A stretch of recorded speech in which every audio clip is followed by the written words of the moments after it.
sommes très heureux d'être avec vous encore ce soir dans notre émission Construire son couple et sa famille. Prions donc le Seigneur. Père béni, quelle joie pour nous encore ce soir d'être à tes pieds pour recevoir de toi, pour être transformé par toi, équipé par toi. Nous avons la conviction que ton intention pour nous, c'est que nous puissions avoir de l'espérance, que nous puissions avoir un avenir, que nous puissions avoir la paix et la joie dans nos couples et dans nos familles. C'est ça ton plan pour nous. Et au travers de ton Fils Jésus, tu as dit que tu es là pour nous donner la vie et la vie en abondance. Cette abondance de joie, cette abondance d'amour, cette abondance d'équilibre, d'épanouissement, Seigneur, nous voulons l'avoir. Et c'est pour ça que nous nous approchons encore ce soir et nous prions que par la puissance de ton esprit, tu tiennes nos mains, tu nous conduises sur cette terre promise où coule le lait et le miel. Nous croyons, nous avons la foi que c'est possible de vivre une vie de famille heureuse, possible de vivre une vie de couple heureux.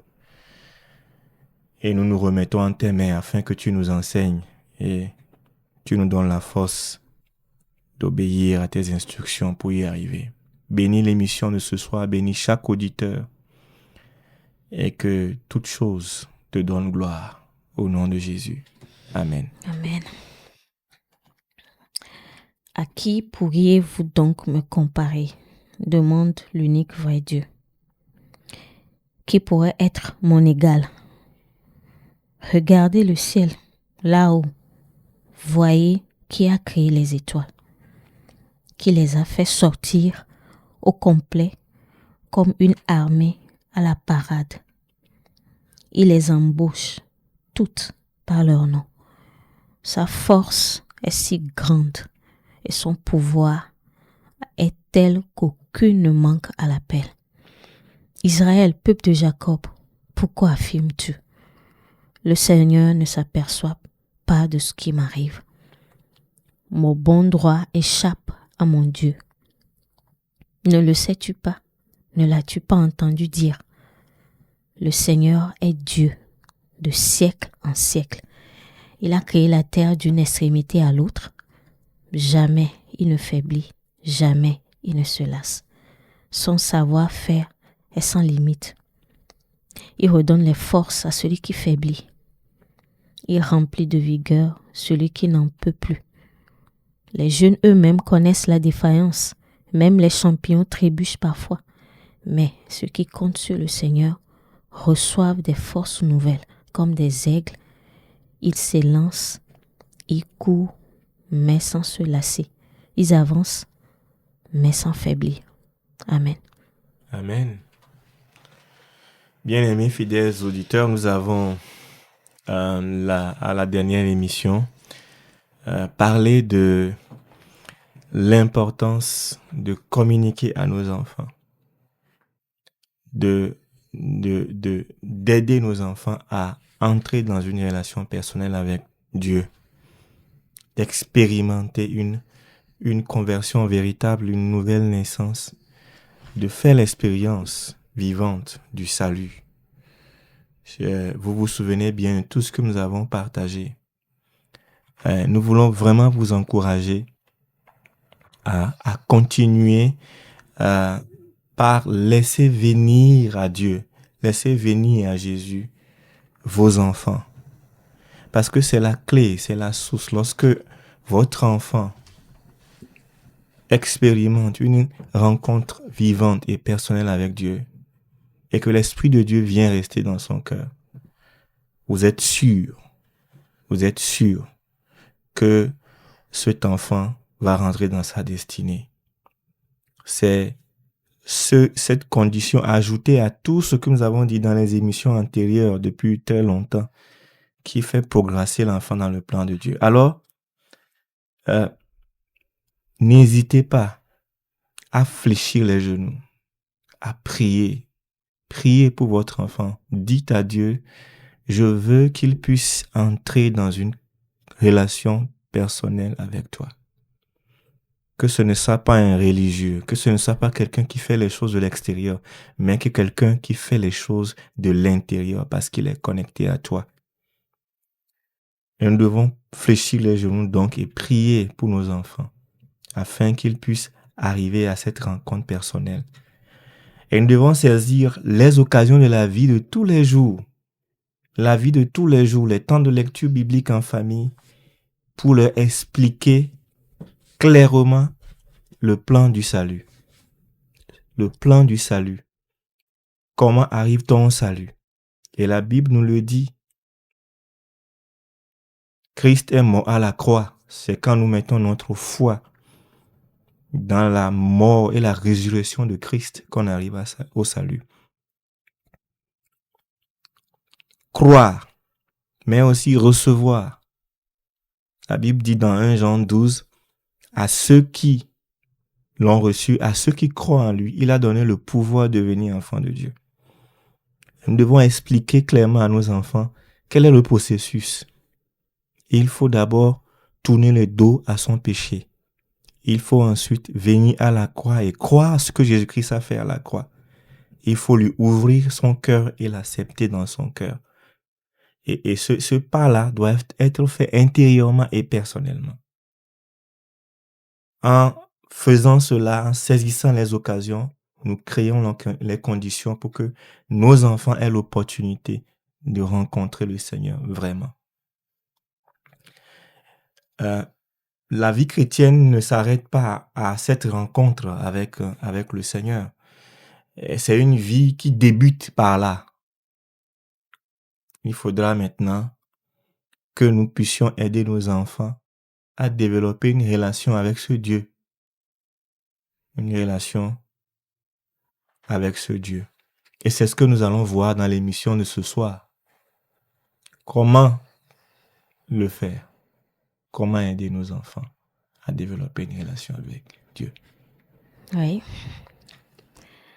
Nous rendons grâce au Seigneur pour ce jour qu'il nous a encore donné et cette opportunité qu'il nous donne encore de pouvoir parler de ce thème qui est vraiment important et qui va nous aider réellement dans l'éducation de nos enfants.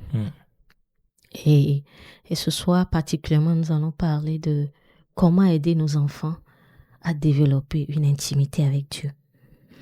Je voudrais lire ce passage de Deutéronome 6 que nous avons toujours lu et comme base de ce thème de ce soir.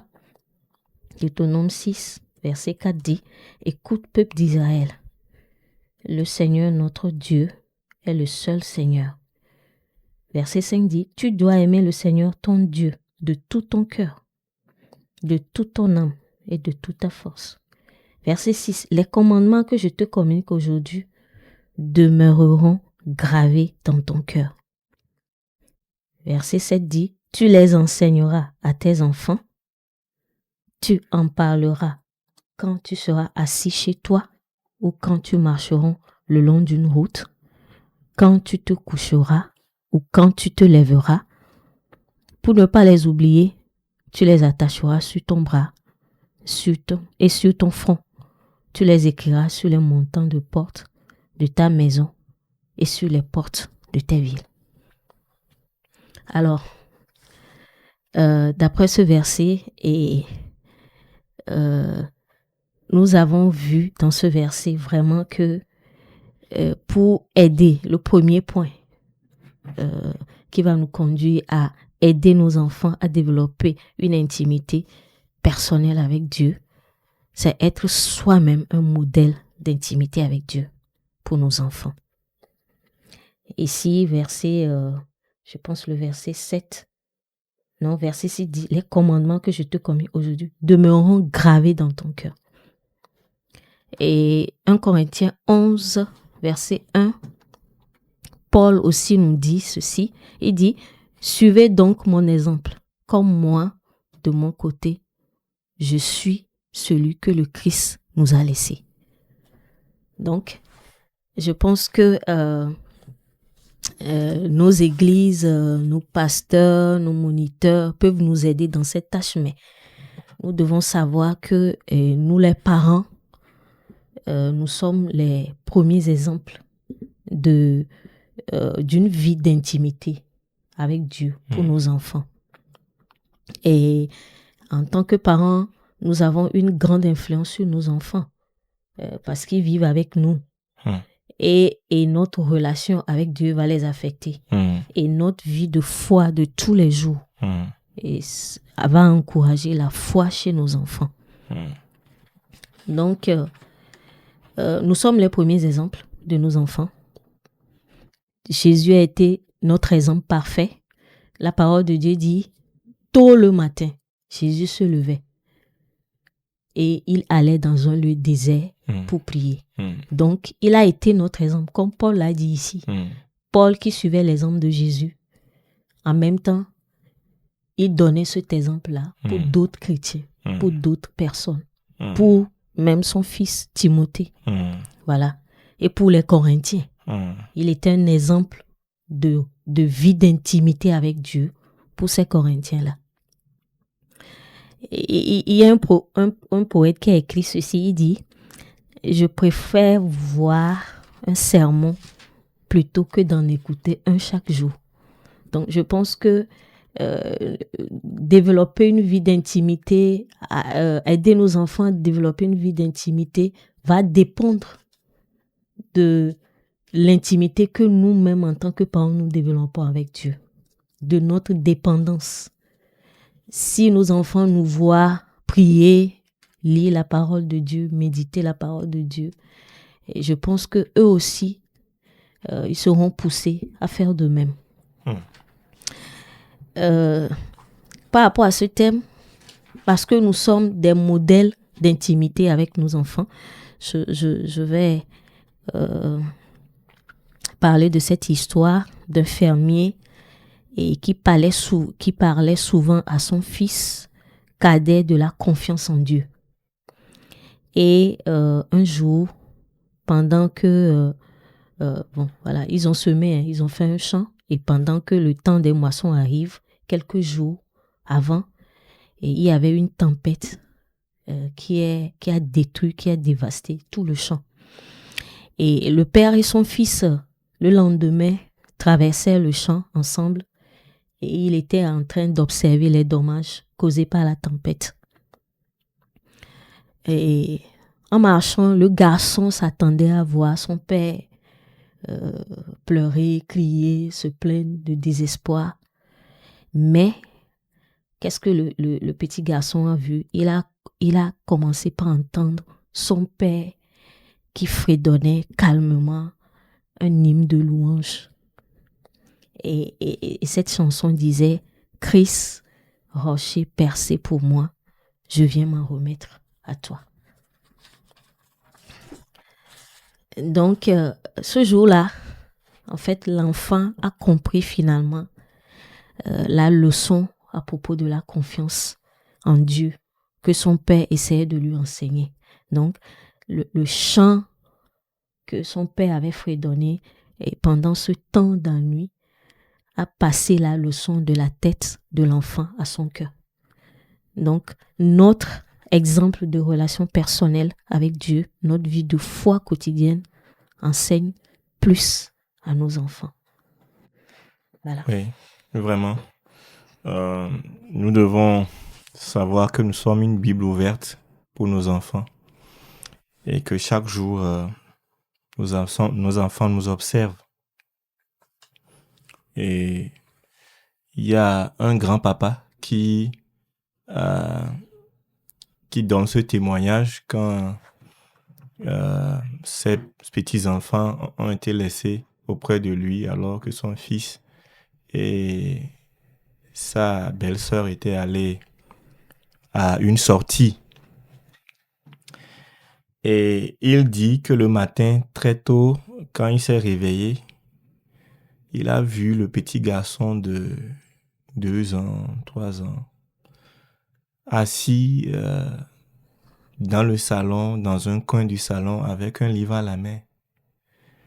Étonné, il s'approche du petit garçon et lui demande, mais qu'est-ce que tu fais ici? Le petit garçon dit qu'il est en train de lire la Bible et d'avoir un temps avec Dieu comme papa le fait. Alors bon, il ne savait pas encore lire, il a juste pris un livre. Mais ce petit garçon a observé son père se réveiller tous les matins et aller vers Dieu. Et c'est ça que nous, quand on dit intimité avec Dieu, ça peut être un gros mot. Intimité, c'est quoi? C'est l'amitié, c'est une relation personnelle. C'est cette relation, comme ma femme l'a dit tout à l'heure, de confiance. Mais c'est aussi cette relation de connexion. C'est une connexion qu'on a avec Dieu où nous échangeons constamment avec Dieu, où nous lui donnons nos frustrations, nos blessures, nos fatigues et tout, et nous recevons de lui la force, la sagesse, l'énergie. Voilà, c'est cette relation personnelle où les choses coulent de nous à Dieu, de Dieu en nous. C'est ça que nous appelons une intimité. Et où nous passons du temps dans sa parole. Voilà. C'est cette relation-là qui se matérialise maintenant de manière concrète par un temps avec lui, dans l'adoration et dans la méditation, la lecture de sa parole de Dieu, la parole de Dieu. Donc, c'est ça l'intimité. Et donc, ce petit garçon-là a vu l'image de ça et le grand-père a été vraiment content et dit, je crois que ce que j'ai transmis à mon fils est en train d'aller de génération en génération. Mais l'enfant n'a pas encore reçu un enseignement sur développer une relation avec Dieu, mais il a vu faire. Voilà. Il a vu faire et j'ai été marqué par une séance familiale qu'on faisait et quand un de nos enfants a dit, mais ce qu'il apprécie chez papa, c'est que quelle que soit l'heure à laquelle on s'est couché, je le retrouve le matin, toujours très tôt, en train de passer du temps avec Dieu. Ça m'a vraiment marqué. Nos enfants nous observent. Alors, si nous n'avons pas de relation personnelle avec Dieu, si nous-mêmes, nous n'avons pas un temps pour prier et lire la parole de Dieu, il n'y a pas de modèle pour les enfants. Donc, il serait difficile de dire aux enfants ou de conduire nos enfants dans ce que nous n'arrivons pas à faire. Mais nous devons le comprendre. Et c'est pour ça que c'est passionnant d'être parent. Parce que nous grandissons avec nos enfants. Et le défi que nous lancent nos enfants aujourd'hui, et te lancent tes enfants aujourd'hui, chers parents qui nous écoutent, c'est que tu puisses trouver du temps pour Dieu.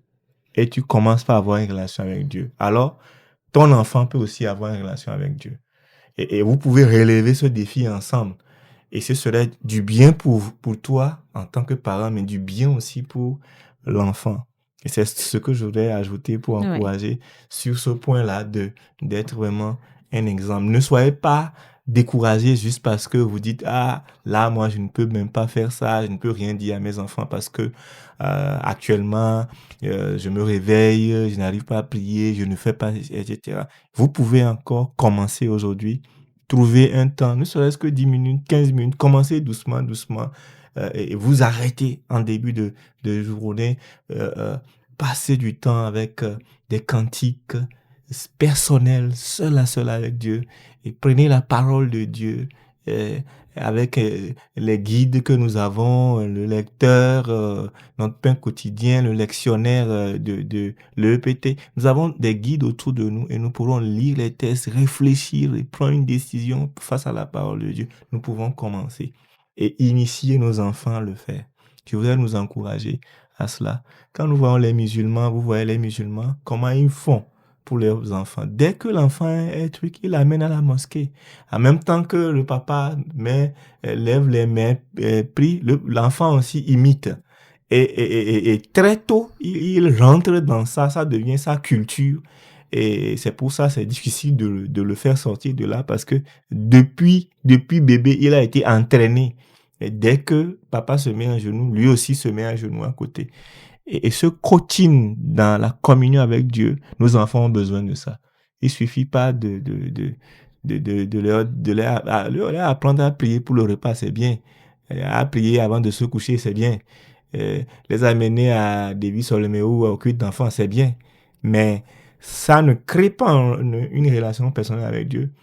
Nous devons être leur coach aussi dans ce domaine-là, de les amener à avoir du temps avec Dieu. S'ils développent ça, je vous assure, vous êtes sauvés parce que tout ce que vos forces, vos paroles et tout ce que vous enseignez ne pourront pas faire. Dieu le fera au travers. Dieu pourra leur parler. Dieu pourra les amener à comprendre ce que vous enseignez. Et Dieu fera, vous mettez Dieu comme allié dans le travail de transformation, de formation de votre enfant, et ça sera extraordinaire comme résultat. À moins que Dieu vous encourage et vous fortifie pendant que vous essayez d'être des modèles d'intimité pour vos enfants. Chérie, on peut aller au deuxième point. Oui. Oui, le deuxième point, c'est expliquer aux enfants qu'ils doivent dépendre de Dieu et pourquoi ils doivent dépendre de Dieu. Voilà. L'intimité, c'est la dépendance à Dieu. Je prie le matin parce que je sais que sans Dieu, sans lui, je ne peux rien faire. Et peut-être c'est le point que je vais aborder. Jean 15, verset 5 nous dit que oui, chérie, tu peux nous lire ça. Jean 15, verset 7 dit: Mais si vous demeurez en communion avec moi, et si mes instructions restent vivantes dans vos cœurs, vous pourrez demander ce que vous voudrez. Vous l'obtiendrez. Tu peux lire à partir du verset 5. Ok. Je suis le cep de la vigne. Vous en êtes les sarments. Celui qui demeure uni à moi et en qui coule ma vie portera du fruit en abondance. Car séparé de moi, vous ne pouvez rien faire du tout. Ouais. Voilà. Donc la conscience que séparé de lui, je ne peux rien faire. Rien faire de bon, rien faire. Je ne peux pas avoir des victoires dans ma journée. Je ne peux pas avoir la tête sur les épaules. Les choses vont me dépasser. Je ne serai pas au contrôle, mais c'est les choses qui vont me contrôler. Et ce sentiment, cette conscience-là de savoir que j'ai besoin de Dieu. J'ai besoin de Dieu. Me pousse chaque matin à venir prier, et à chercher sa face. Et nous devons expliquer ça à nos enfants, que c'est ça. Jésus dit, sans moi, vous ne pourrez rien faire. Jésus veut t'aider dans tes études, il veut t'aider dans ta vie, dans tous les domaines de ta vie. Et avec lui, tu peux surmonter tous les défis de ta journée. C'est pour ça que c'est important que toi aussi, quand tu te réveilles le matin, il est bon que tu parles à Jésus. Il est bon que tu confies ta journée à Jésus. Il est bon que tu cherches un contact avec Jésus. Donc ça, c'est un point. Expliquer aux enfants, expliquer pourquoi tu le fais. Papa, pourquoi je le fais? Je le fais parce que, voilà, j'en ai besoin. Quand je ne le fais pas, je suis perdu. Voilà. Je rentre dans ma journée, et je pousse les jurons, je suis dépassé, les choses viennent, pang, pang, pang. Mais quand je le fais, je suis stable.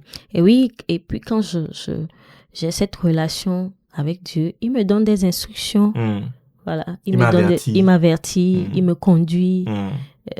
Il me donne la force dans certaines situations qui peuvent me dépasser. Il me donne tout ce dont j'ai besoin, la sagesse nécessaire pour avancer. Voilà. Et je voudrais aussi lire ce passage de Matthieu 7. Matthieu 7, verset 24, qui dit: c'est pourquoi celui qui entend ce que je viens de vous dire et qui agit en conséquence ressemble à un homme sensé qui a bâti sa maison sur un soubassement rocheux. Qu'il pleuve à verse, que les fleuves débordent, que la tempête souffle avec violence et que tous ces éléments se déchaînent contre cette maison, elle reste debout, inébranlable, car ses fondements reposent sur le roc. Donc, développer une relation personnelle avec Dieu, c'est comment je vais dire, c'est se reposer sur le roc. Parce que dans la vie, c'est se préparer à résister aux tempêtes. Et puis, le verset 27 dit, non, c'est à la suite. La suite dit, verset 6, par contre, celui qui aura écouté mes paroles, sans faire ce que je dis, ressemble à un homme assez fou pour construire pour construire, assez fou pour construire sa maison sur le sable. S'il pleut à verse, si les fleuves débordent, si la tempête souffle avec violence et tous ces éléments se déchaînent contre cette maison, voilà qu'elle s'effondre. Il ne reste qu'un grand tas de ruines. Voilà. Donc, je pense que c'est vraiment important que aujourd'hui, dans cette société où nous sommes, les tempêtes vont arriver dans notre vie, dans le cheminement de notre vie de tous les jours. Les défis vont arriver. Mais ceux qui tiennent, ce sont ceux qui ont gardé cette connexion-là avec Dieu. Ceux qui ont toujours gardé la connexion avec Dieu. Mais ils ressemblent à cette maison-là qui a ses fondations sur le roc. Et les situations vont arriver, mais cette maison va tenir ferme. Voilà. Okay. C'est un peu ce que j'expliquais à mes enfants hier quand on était dans la voiture. Je leur disais, mais ne bâtissez pas votre foi sur nous, vos parents, sur la foi de nous, vos parents, parce qu'il y aura des vents. Si votre foi est bâtie sur nous, quand on sera là, peut-être vous aurez la foi, mais quand on ne sera pas là, votre foi va voler en éclats parce que le monde va venir avec ses pressions. Mais bâtissez votre foi sur votre propre expérience de Dieu. Priez Dieu, cherchez Dieu, recevez des réponses de Dieu et que vous ayez conscience qu'il y a un Seigneur, un Dieu qui est dans votre vie et qui est avec vous. Et ça vous donne quelque chose de personnel. C'est ce qu'on voit dans la vie de parfois des hommes de Dieu, parfois des diacres, parfois des gens. On voit finalement des enfants qui sont quand volent à l'éclat, arrivés à l'adolescence ou quand ils quittent la maison. Pourquoi? Parce que tant que les parents étaient là, leur foi les a couverts, on leur a dit non, ne fais pas la parole de Dieu. Mais dès que il n'y a plus la couverture, puisque les choses étaient extérieures, c'était des lois extérieures. Et les enfants, bon, pour ne pas fâcher papa, faisaient les choses. N'était pas intérieur. Il n'y avait pas le roc. C'était pas une décision personnelle. Voilà, il n'y avait pas ce roc-là à l'intérieur. Voilà. Et ce roc-là, c'est quand l'enfant même a appris à faire confiance en Dieu, a appris à connaître l'amour de Dieu, à savoir que Dieu l'aime, que Dieu pense à lui, que Dieu est avec lui. Quand l'enfant lui-même a développé ça, à savoir aller parler à Dieu, à savoir aller écouter Dieu en retour. Quand l'enfant a développé ça, quand les situations vont venir, il sait qu'il y a un refuge, il va courir à Dieu. Et Dieu sera sa source. Et cette source-là va le permettre de tenir face au danger. Donc c'est pour ça que c'est important. Nous devons expliquer à nos enfants que ta foi doit être personnelle. Ta foi est personnelle. Et ça se développe quand tu fais confiance en Dieu. C'est simple, hein? Dis à l'enfant, mais quand tu es face à un défi, prie Dieu. Tu es devant une leçon, une interrogation, prie Dieu. Et vois comment il va te répondre. Tu as un besoin, tu n'as pas d'argent. Ne pense pas, oh, papa et maman ont de l'argent. Donc non, pense, je vais demander à Dieu. Même si c'est papa et maman qui doivent le faire, demande à Dieu, j'ai besoin d'une nouvelle chaussure et Dieu pourvoit. Et quand papa et maman, même quand papa et maman le font, tu vas savoir que c'est là en réponse à ta prière. Et ça va fortifier ta confiance en ce Dieu-là invisible qui devient réel pour toi dans la réponse à tes prières. Oui.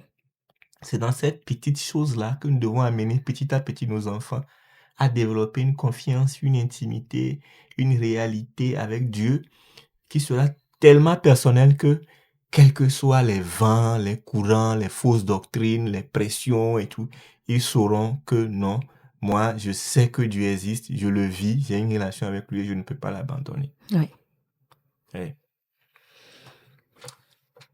Je crois aussi que c'est expliquer aux enfants que la vie chrétienne aussi, c'est une croissance. C'est une croissance. Peut-être nous allons lire 2 Pierre 3, verset 18. Oui, 2 Pierre 3. 2 Pierre 3, 18 dit au contraire, continuez à croître dans la grâce et la connaissance de notre Seigneur et Sauveur Jésus-Christ. Voilà.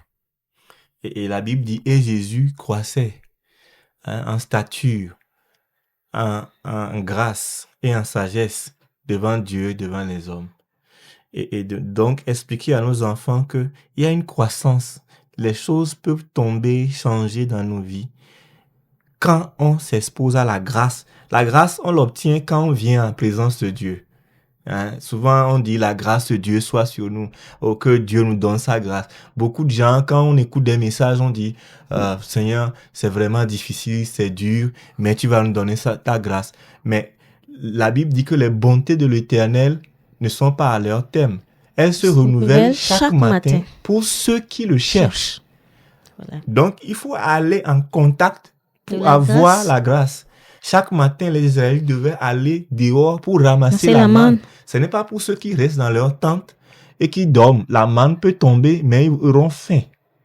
Mais il faut sortir de sa tente et aller prendre la manne. La grâce est disponible, c'est comme de l'argent de banque disponible. Mais il faut aller à la banque, signer le truc et puis donner pour qu'on te le donne. Mais la plupart de nous, même parents, on ne va pas à la banque, mais on appelle la grâce et on ne voit même pas la grâce agir. On n'arrive pas à vivre la parole de Dieu. Mais l'instrument qui nous permet, là où nous recevons cette grâce-là, c'est dans ce contact-là avec Dieu. Oui. C'est dans ce contact-là. Oui, Dieu, nous devons apprendre à nos enfants. Cette image de la manne qui tombe chaque matin, je pense que ça doit nous encourager à expliquer à nos enfants que Dieu veut toujours avoir un contact avec ses enfants. C'est un père qui aime les relations. Il est très relationnel. Et il veut toujours notre contact. Il veut que nous venions à lui chaque jour, à chaque instant, à chaque moment. Et cette histoire du fils perdu et retrouvé aussi. Et ce fils qui est parti loin du père. Et il a connu la misère. Mais quand il a décidé de revenir. J'ai vu quand il est arrivé, il n'est pas arrivé tout juste à la maison, mais c'est de loin que son papa l'a remarqué. Et il a couru pour aller l'embrasser. Donc, Dieu veut un contact avec nous. Nous devons expliquer ça à nos enfants. Que Dieu, notre Dieu, ce n'est pas un Dieu lointain. Ce n'est pas un Dieu qui est là quelque part, mais c'est un Dieu qui veut avoir une relation personnelle avec nous. Chaque jour. Il veut nous appeler ses enfants. Et souvent on dit que Dieu n'a pas de petits-enfants, que Dieu a des enfants. C'est un père. En même temps qu'il est père pour nous, il est père pour eux aussi. Voilà. Il est père. Il est, quand Jésus dit notre Père qui est aux cieux, ce Père-là est le même pour les enfants. Je vais lire ce texte d'Ésaïe pour renchérir ce que tu as dit. Ésaïe 43. Ainsi parle maintenant l'Éternel qui t'a créé, ô Jacob. Et vous pouvez dire à votre enfant de mettre son nom là-bas. Au lieu de Jacob, demandez à l'enfant de mettre son nom là-bas. Celui qui t'a formé, ô Israël, si votre enfant s'appelle Caleb, ô Caleb, ne crains point, ne crains rien, car je te rachète. Je t'appelle par ton nom. Tu es à moi. Si tu traverses les eaux, je serai avec toi. Et les fleuves, ils ne te submergeront point. Si tu marches dans le feu, tu ne te brûleras pas et la flamme ne t'embrasera pas. Car je suis l'Éternel ton Dieu, le Saint d'Israël, ton Sauveur. Je donne l'Égypte pour ta rançon, l'Éthiopie et Saba à ta place, parce que tu as du prix à mes yeux, parce que tu es honoré et que je t'aime. Je donne des hommes à ta place et des peuples pour ta vie. Ne crains rien, car je suis avec toi. Je ramènerai de l'Orient ta race et je te rassemblerai de l'Occident. C'est vraiment une promesse forte. Et nous devons, qu'est-ce qui renforce l'intimité, c'est de savoir qu'on est aimé du Père. Et nous devons faire comprendre ça à nos enfants, qui sont aimés de Dieu. Quel que soit ce qu'ils peuvent avoir fait avant, quel que soit ce qu'ils feront après, ils sont aimés de Dieu. Ils ont un Dieu qui les aime, qui veut leur bien et qui veut rester avec eux, les conduire. Et on doit les amener à prendre conscience de cet amour jusqu'à ce qu'ils en soient vraiment conscients et trouvent leur identité dans cet amour de Dieu.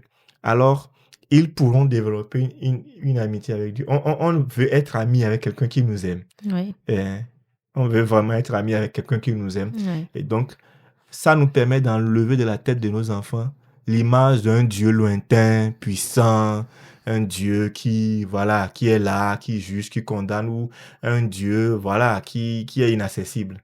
Mais nous devons amener nos enfants au travers de nos histoires, au travers de la parole de Dieu, tout ce que nous pouvons faire, mais à comprendre, regarde l'amour de Dieu pour toi.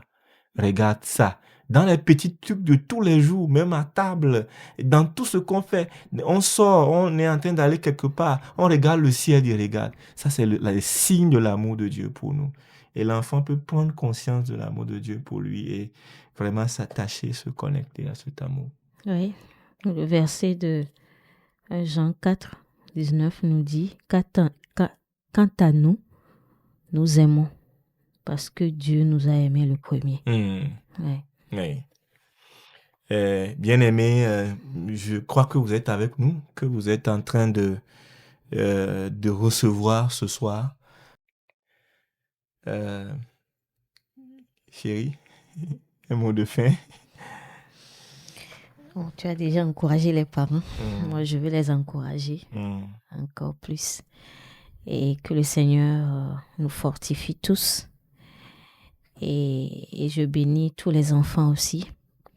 Et je prie que chaque enfant dans nos maisons, tous les enfants, nos enfants arrivent à cette relation d'intimité avec Dieu.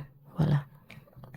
Je veux aussi encourager les parents à créer des cadres, à créer des opportunités aux enfants, des exercices pratiques à la maison. Il faut vraiment prendre la main des enfants et puis les conduire. Discuter aussi avec les enfants sur les difficultés qu'ils ont. Est-ce qu'ils ont essayé? Parfois, ils disent, je n'arrive pas à me concentrer. Toutes sortes de choses, mais vraiment créer un cadre. Encourager les enfants, les récompenser. Et puis, vraiment, dans la maison aussi, créer une atmosphère d'adoration, de louange, une atmosphère de culte en famille. Oui. Voilà, pourquoi pas. Les cultes en famille sont les occasions aussi que les enfants ont de voir comment on adore Dieu, comment on médite. Il faut aussi créer l'atmosphère dans la maison qui pousse les enfants aussi vers Dieu. Et surtout, acheter la Bible à chaque enfant. Oui. Voilà. Ouais.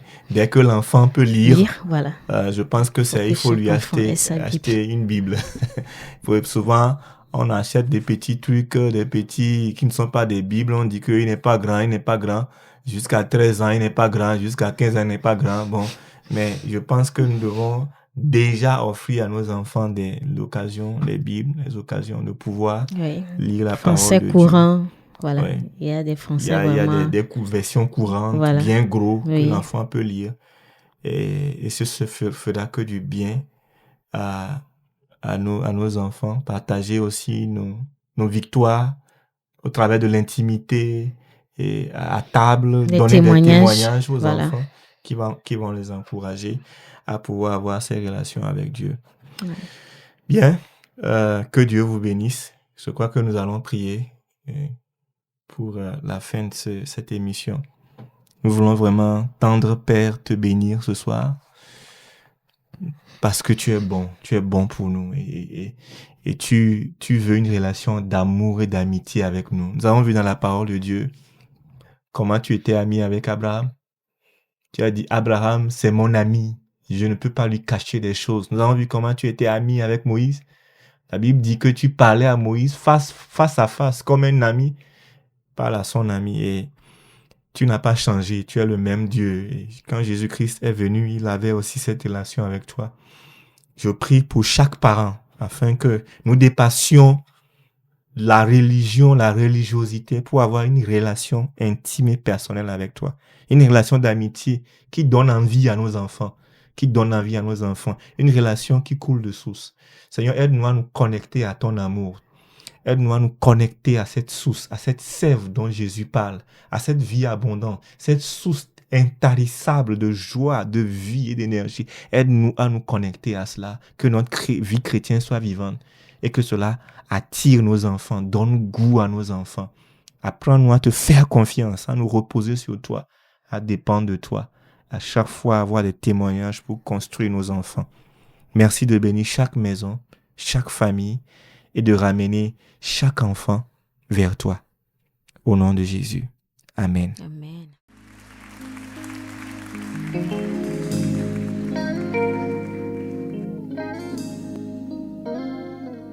Nous croyons que cette émission a été pour vous une grande bénédiction. Elle est le fruit du ministère Forgim, former une génération qui influence le monde, qui est une mission auprès des familles pour former des couples heureux, des familles fortes, une nation prospère. Vous pouvez devenir un des 550 porteurs de pierres pour l'achat du terrain du siège de Forgim en vous engageant à donner entre 5 000 et 1 million de francs selon votre convenance. Plus d'infos sur www.forgiminternational.org/550.